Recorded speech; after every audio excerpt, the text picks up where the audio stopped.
beleza? Hoje a gente vai estar abordando o assunto de citologia, módulo 1. A gente vai falar sobre as estruturas celulares e as organelas que compõem, beleza? Roda aí.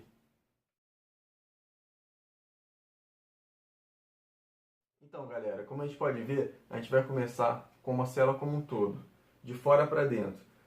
Inicialmente começando pela membrana plasmática. Qual a sua função? Dá uma olhada aí. Bem, galera, aqui a gente tem um esquema da membrana plasmática, como é a estrutura dela. A gente pode ver que ela é formada por uma camada bilipídica, né, que ela é uma bicamada, elas são duas, tem a parte de cima e a parte de baixo, e ela é formada por fosfolipídio, né, porque tem um elemento de fósforo e de lipídio, né. Lembrando que a parte de lipídio, que é de gordura, ela é hidrofóbica, igual está escrito aqui, né? E a parte do fósforo é hidrofílica, né? Ela tem afinidade com a água. Então, ela vem do meio externo, né? E vai tentar entrar. A única maneira dela passar pela camada de lipídio é através de proteínas, né? Que vão ficar aqui como os canais. E elas vão ter três funções, né? Vão ser proteínas passivas, por difusão facilitada, né? Ela sem gasto energético, ou por transporte ativo, né? Que vai ter gasto de energia, que é o ATP. Beleza? Isso daí a gente vai olhar com mais calma para frente. Então, o citoesqueleto também faz parte da estrutura da célula, ela que vai dar um formato, e ela fica na parte interior da célula, né? São os microtúbulos. E o citoplasma também, o citoplasma vai ficar na parte interior, que é o líquido que fica interior da célula, mas a membrana plasmática tem a função mais de proteção da célula, né, para manter a margem ali. Então é isso. Como podemos ver, a célula ela vai ser revestida pela membrana plasmática. E a membrana plasmática ela é formada por uma bicamada de fosfolipídio, que serve como divisória do meio interior para o meio exterior. E na superfície dela é encontrada proteínas que servem como facilitadores para o transporte, podendo ser transporte por difusão, sem gasto energético, transporte simples, pode ser o transporte facilitado e pode ser o transporte ativo, que há gasto energético sim, da bomba de sódio e potássio, que a gente vai ver mais adiante. Então, essa imagem vai ilustrar o que eu acabei de falar sobre a questão do transporte, né, através das proteínas. Aqui a gente tem a difusão simples, né, que vai ser exemplificada aqui, né, através dessa proteína atravessando a membrana. Observe que não precisa de proteína, porque ela difunde entre as camadas lipídicas. Esse tipo de difusão simples, sem gasto energético nenhum, totalmente passivo. Existe a difusão facilitada, que é através dos canais, né? Que como está aqui, facilitada, ela vem, o soluto vem e consegue ultrapassar por ela, porque essa membrana facilita. Existem dois tipos, tem a que ela atravessa direto, né, que é a mais simples, e tem a chave fechadura, né, que eles falam, né, que é o modelo, que é essas duas aqui, ó. Porém, essa primeira aqui, algumas não têm gasto energético, né, e já nessa segunda é o transporte ativo, né, onde há gasto energético. O Ezinho aqui está exemplificando energia, que na verdade é o ATP, adenosina trifosfato, que vai ser utilizado para atravessar ela. Geralmente, o gasto energético ele está sempre contra o fluxo, né? Aqui na questão da passiva, é sempre do meio onde tem mais concentração de um soluto para onde tem menos concentração de um soluto. Beleza? Falar sobre... Então, galera, agora a gente vai falar um pouco sobre a bomba de sódio e potássio, né? E a gente tem que definir primeiro alguns conceitos. Por exemplo, aqui é o meio externo, né, que é o interstício, e aqui é o meio interno. Beleza? Quando a gente fala de camada lipídica, a gente está falando sobre questões de isolante elétrico. A membrana, ela tem essa função de isolante elétrico, porque as moléculas, tanto do intestino quanto do meio intracelular, elas têm carga, né? E o sódio tem carga positiva, no caso, né? E como ele tem maior concentração do lado de fora, ele é mais concentrado do lado de fora. Então a gente fala que o meio extracelular ele é positivo. O potássio está em maior quantidade do lado de dentro da célula, né, no citoplasma. Apesar dele ser positivo, ele é considerado menos positivo. Então ele é um sinalzinho de menos. Beleza? O transporte natural e passivo é do meio onde está mais concentrado para o meio onde está menos concentrado. Então o sódio está mais concentrado do lado de fora e ele passa para dentro por difusão passiva, sem gasto energético, fluxo natural. Assim como o potássio também vai para o lado de fora sem gasto energético, né? Pode ser por difusão. Enfim, mas nesse caso da bomba de sódio e potássio é um influxo que a gente chama, né? Vai ser contra o fluxo natural das células. Então ela vai ter gasto energético. Então ela vai funcionar da seguinte maneira: o sódio que está dentro ele vai ser despolarizado para o lado de fora, né? Então vai precisar de, para cada 3 moléculas de sódio é necessário 2 de potássio e 1 ATP, para que consiga jogar essas 3 moléculas para fora e coloque essas 2 moléculas para dentro. Então esse é o fluxo natural da bomba, né? E a bomba pode ser utilizada para várias formas dentro da célula, né? Para você ter noção, é um gasto energético muito alto para a célula. É cerca de 1/4 da energia total produzida dos ATPs da célula é só para bomba de sódio e potássio, né? Para fazer esse contrafluxo. Porém, existem outros tipos de gasto de energia. Por exemplo, se fosse para movimentar alguma substância que vai precisar transportar através de invaginações, né, que são como se ele envelopasse algumas substâncias para ela se mover dentro da célula, para poder sair para o meio extracelular, né, que aí ela vai chegar aqui e vai acoplar a membrana à célula e só vai passar a parte interior da proteína ou o que a célula quiser jogar para fora, né? Também vão ser só bombas de glicose, que aqui está mostrando na imagem, mas tem outras também, tem hormonais, né? E tem a de cálcio. A de cálcio que é muito utilizada para a contração do músculo, né? Tanto a contração muscular quanto também a parte do neurônio também é utilizado, né, para despolarização, principalmente. É uma que gasta mais por causa da condução elétrica. Mas o que a gente tinha para falar sobre gasto energético e bomba de sódio e potássio é isso. E é importante a gente ressaltar que essa energia, esse ATP utilizado na célula, ele é um combustível. Aqui a gente vê que o fisiológico é 1/4 da célula só para transportar. Então a gente vai ver algumas patologias da célula no câncer, alguma disfunção, que vai ter muitas substâncias difundindo para dentro, né? Muitas das vezes vai ter um gasto energético ou muito acelerado, que ela está desenvolvendo muito, ou muitas das vezes muito diminuído, né?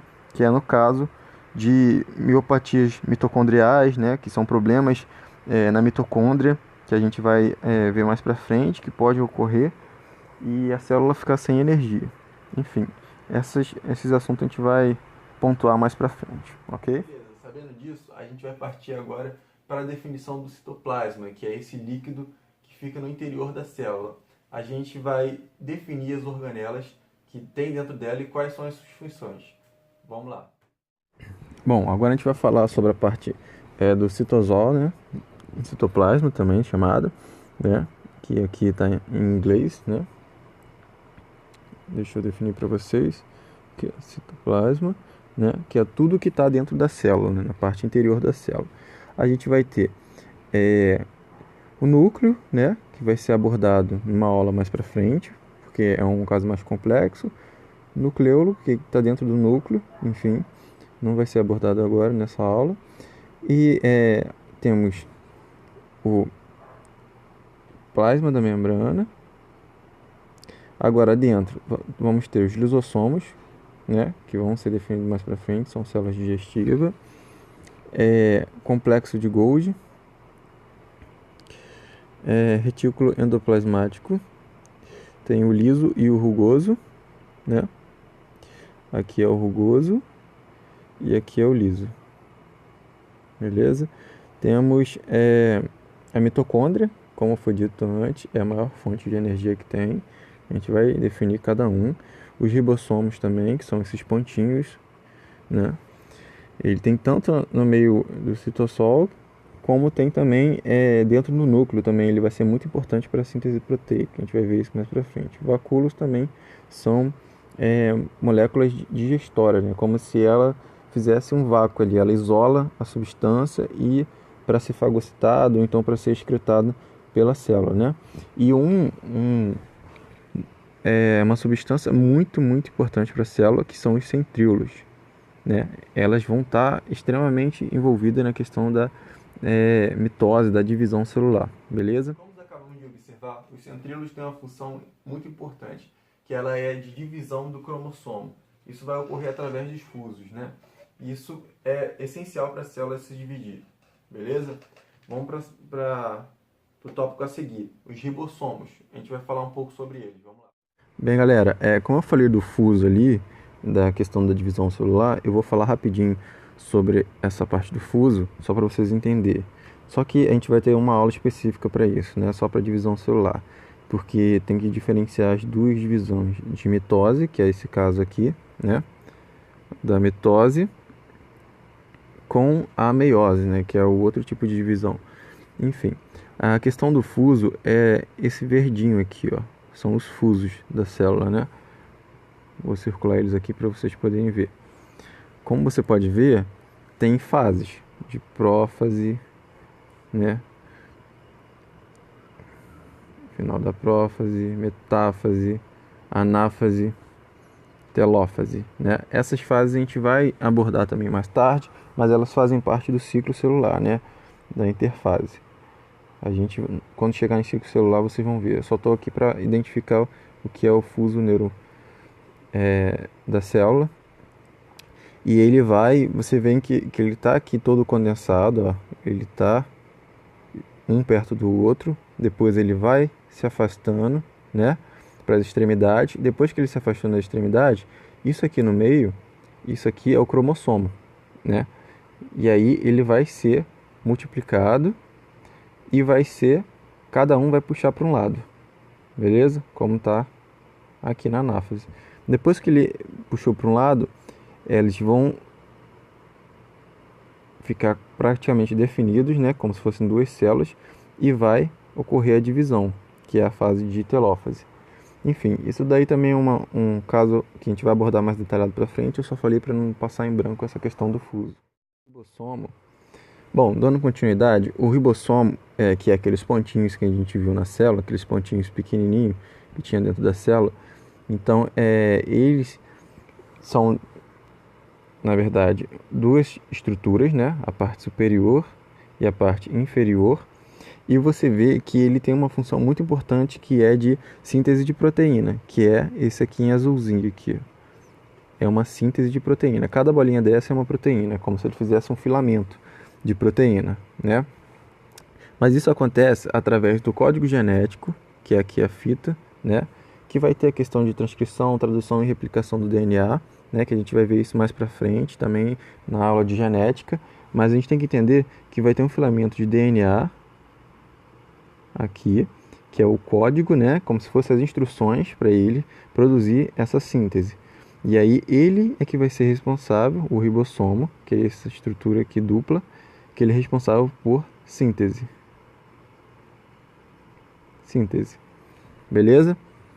Então é primordial dentro da célula esse tipo de estrutura. Beleza? O ribossomo tem uma função muito importante na síntese de proteína.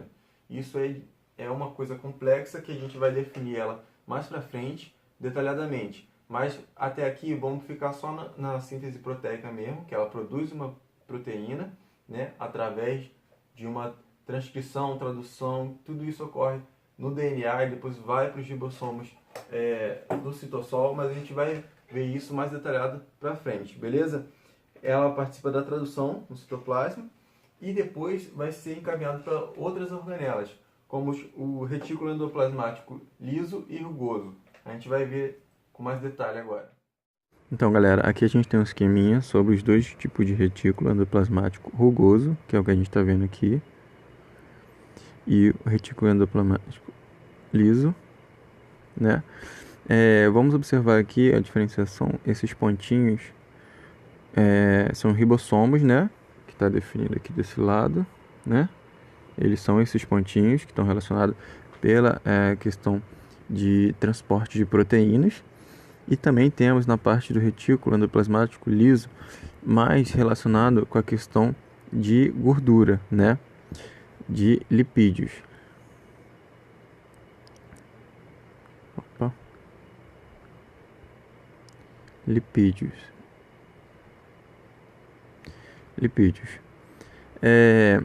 E também eles vão produzir lisossomos, que é aquelas moléculas arredondadas que são responsáveis por digestão, que a gente já viu lá fora nos outros slides.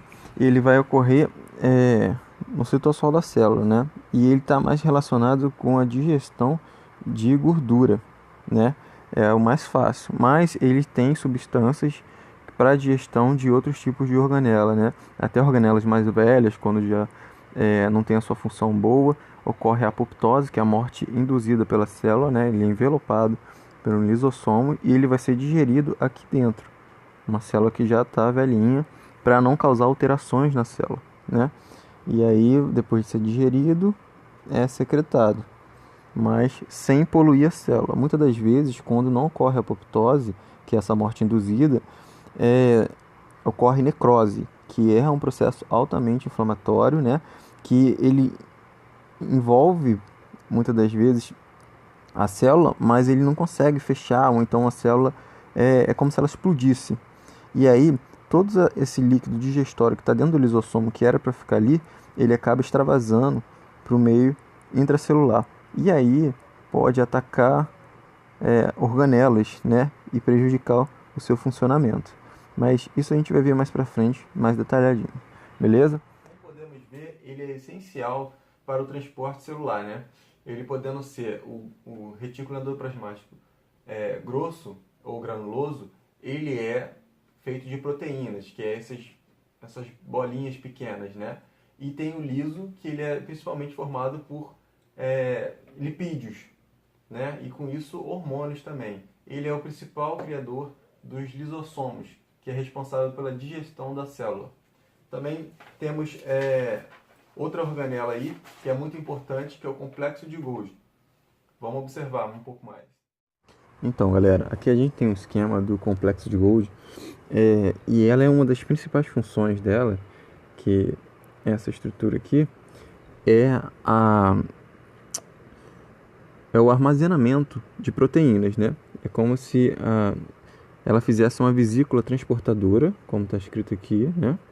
Ela faz uma vesícula transportadora para poder secretar substâncias, né, para o meio externo, proteínas já realizadas, né? Então ele vai vir, vai entrar, né, nessas cisternas, né, que são essas curvaturas dentro da célula, dentro do complexo, vai pegar e transportar essas proteínas que estão aqui, que são esses pontinhos, vai ocorrer um envelopamento dessa proteína, que são as vesículas secretoras, né? É como se elas estivessem ali dentro.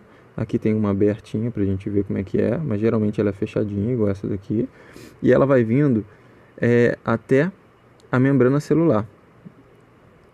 E lembrando que o mesmo material que envolve a proteína da vesícula é o mesmo da membrana celular. Então, quando ela chega nessa fase aqui, ela se acopla, né, à membrana, né, e só joga para fora as proteínas. Então, é altamente reciclável isso, né? E lembrando que esse é um processo também que gasta energia. Essa movimentação dentro da célula, gasta energia. Então vai gastar ATP, que a gente viu lá e que a gente tinha falado naquela hora. Questão de transporte de proteínas. Beleza? Como podemos ver na imagem, o complexo de Golgi ela tem uma função muito importante, que é de armazenamento. É a principal função dela. Ela vai armazenar essas proteínas que foram criadas ou então vai ser liberado no meio extracelular, né? Vai depender da função da célula. Outra organela também muito importante é as mitocôndrias. Vamos observar um pouquinho sobre elas. Bom, aqui temos o esquema da mitocôndria, né?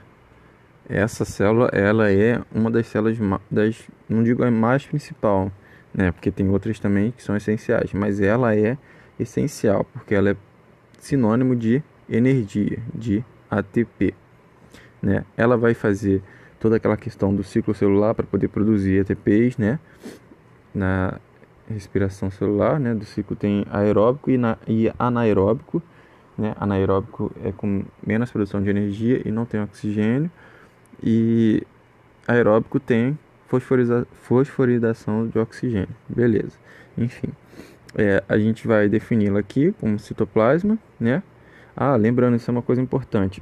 Ela é uma organela que tem um citoplasma. Ela já está dentro de um citoplasma, só que ela tem uma membrana e um citoplasma próprio.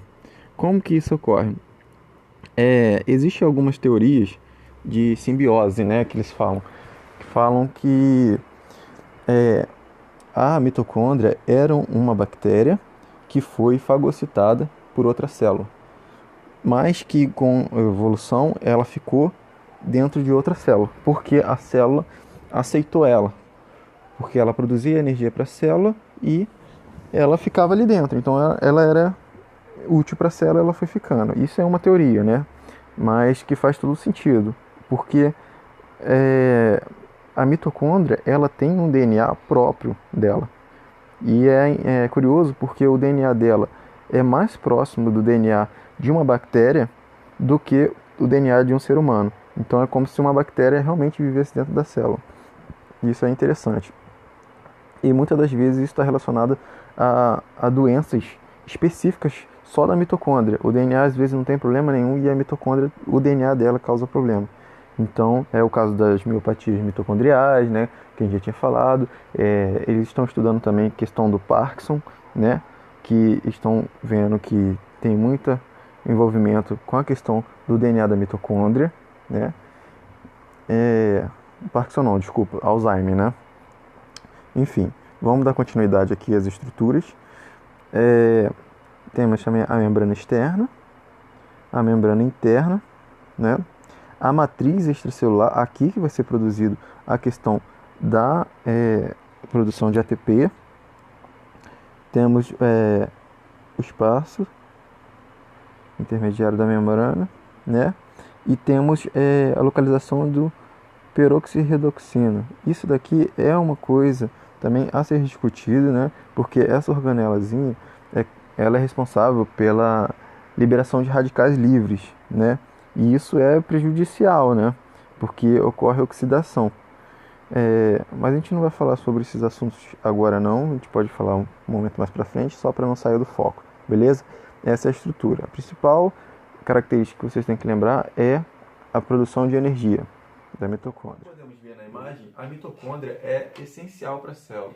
Ela que vai fornecer a energia que a célula necessita para se manter ativa, né? Então, com isso a gente vai concluir a primeira aulinha de hoje, beleza? Para não ficar com conteúdo muito pesado. Mas vamos dar uma respirada aí e vamos seguir para outro vídeo, beleza?